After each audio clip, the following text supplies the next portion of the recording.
அன்பான நண்பர்களே, மறிச்ச ஒருத்தர் திடீர்னு உயிர் தெழுந்துட்டு நம்ம வீட்டுக்கு வராருன்னா எவ்வளோ சந்தோஷமா இருக்கும் உங்களுக்கு.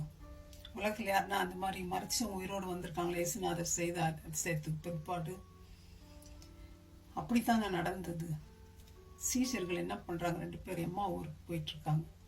இந்த பாஸ் ஓவரில் எருசலேமுக்கு வந்துட்டு இயேசுனுடைய பாடுகள், ரிசரக்ஷன் இதெல்லாம் பார்த்துட்டு விட்னஸ் பண்ணிட்டு திரும்பி போறாங்க.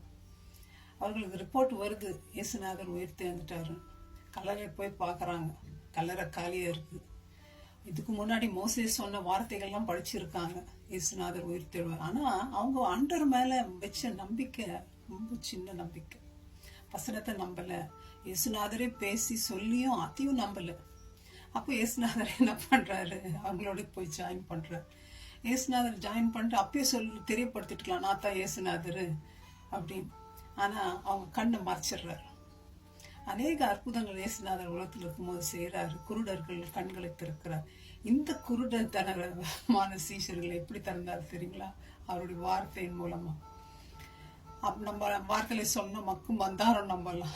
சில நாட்கள்ல சில நேரத்துல இயேசுவின் வார்த்தையை நம்புறது இல்லை. அவர்களை போலதான் மந்த இருதயம் உள்ளவர்களே இயேசுப்பா சொல்றாரு. நம்மளை பார்த்து கொடுத்தான் நிறைய நேரம் இயேசு வார்த்தை கேட்போம். ஆனால் நம்முடைய சர்க்கம்ஸ்டான்ஸ், நம்முடைய சூழ்நிலையை பார்த்து ஐயோ நடக்குமா நடக்காதா எப்படி ஆகுமோ அப்படின்னு நமக்குள்ள பயம் திகில் வர்றது அநேகருக்கு உண்டு. எனக்கும் சில நாட்களில் வந்தது உண்டு. அப்போ ஏசப்பா அந்த வார்த்தைகளெல்லாம் அவங்கள்ட்ட சொல்லிட்டு வர்றாரு. வேதத்தில் இப்படி எழுதியிருக்கு, இதை நம்பலையா நீங்க அப்படின்னு. அப்போ ஆண்டவர் அவர்களோடு ஆகாரம் புசிக்கும் பொழுது தன்னை வெளிப்படுத்துறார். முதலாவது ஆண்டவர் நம்மளை வெளிப்படுத்தணும்னா அவருடைய வார்த்தையை நம்ம கேட்கணும், வார்த்தையில நம்ம மெடிடேட் பண்ணணும், அவரோடு நம்ம ஐக்கியப்படணும். நம்மளுக்கு இருக்காங்க அது. சில பேர் சொல்லலாம், எனக்கு இயேசுநாதர் தெரியும், அவர் வார்த்தை தெரியும், பைபிள் தெரியும், அவரே எனக்கு தெரியும். ஆனாலும் உங்க கண் திறக்கப்பட்டிருக்கா? நீங்க இயேசுவை அறிஞ்சிருக்கீங்களா? அவங்க இயேசுவை பார்த்த உடனே ஆண்டவர் அங்கிருந்து போயிடுறார். அப்போ அவங்க சொல்றாங்க, இயேசு நம்மளோடு வரும்பொழுது நம்முடைய இருதயம் பற்றி எரியலையே. அவர் சொன்ன வார்த்தைகள் நம்மளோட நடந்தாரு, நம்மளோட பேசினாரு, நம்மளோட போஜனம் பண்ணாரு. அதுதான் இயேசுநாதர் இந்த காலத்துல கூட செய்றாரு. அவர் வார்த்தையை படிக்கும் போது, அவரோட பேசும்போது நம்மளோட பேசுறாரு, நம்மளோட நடக்கிறாரு.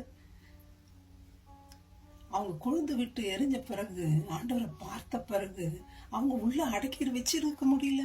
அந்த சந்தோஷம், எக்ஸைட்மெண்ட் ஓடுறாங்க. அது எல்லாருக்கும் சொல்றாங்க. நம்ம எப்படி இருக்கோம்? ஆண்டவர் வார்த்தை படிச்சிருக்கோம், ஆண்டவர் அதிசயம் செஞ்சதை பார்த்துருக்கோம், உயிரோடு இணைந்த தேவன் தெரியும். மற்றவங்களுக்கு நம்ம சொல்லியிருக்கோமா? உள்ளவே வச்சு அமைதியா மௌன சாமி மாதிரி இருக்குமே. ஃப்ரெண்ட்ஸ், வாங்க அவருடைய நற்செய்தியை, அவர் உயிரோடு இருக்கிறாருன்றது, அவர் பேசுகிற தேவன்றது ஜனங்களுக்கு அறிவிப்போம். மக்கள் அறியட்டும், இயேசு மகிமைப்படட்டும். இயேசு உண்மையான தேவன், உயிருள்ள தேவன் என்றதை மற்றவங்களுக்கு வெளிப்படுத்தும்.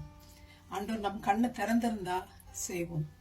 இல்லை ஆண்டவர் என் கண்ணை திறக்கலப்பா, நான் அப்படியே இருக்கிறேன், எல்லாம் இருங்க, அது உங்களுடைய இஷ்டம். Let's proclaim the gospel. ஆண்டவர் நம்ம கண்களை கண்டிப்பாக திறந்திருக்கார். ஆகவே மற்றவங்களுக்கு ஷேர் பண்ணுவோம். May God bless you my friends. Thank you. Bye bye.